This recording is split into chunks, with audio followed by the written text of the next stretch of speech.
Oh, I'm Robert Hadlock. Leslie Rohde has the night off. A music minister at a Williamson County church was sentenced to 15 years in prison today for sexually assaulting a 14-year-old in his congregation. But now there's a lawsuit against the Mount Calvary Missionary Baptist Church in Taylor. It claims that 29-year-old Jeremy James left the congregation because of similar incidents, only to be rehired. And only on KXAN News, our Chris Sadeghi spoke to the pastor who hired him, and he's defending his church. This video posted 2 years ago shows Jeremy James giving a sermon. The same Jeremy James that is now looking at the next 15 years in prison after being convicted of sexually assaulting a 14-year-old member of the Mount Calvary Missionary Baptist Church. Pastor Tony Sorrells says he and his small church have been rocked. It's been difficult for the church because that person, a lot of people liked him.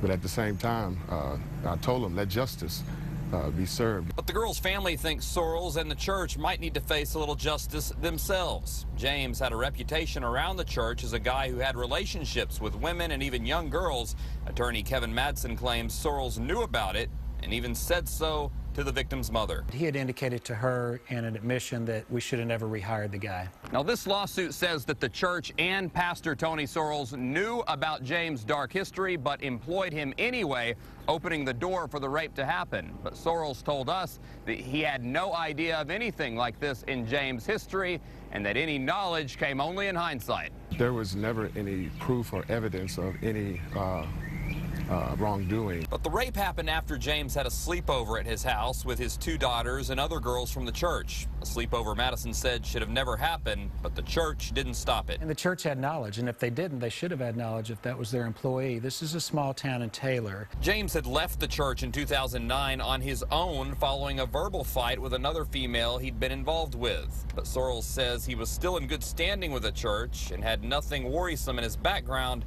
at least at the time. His history was checked.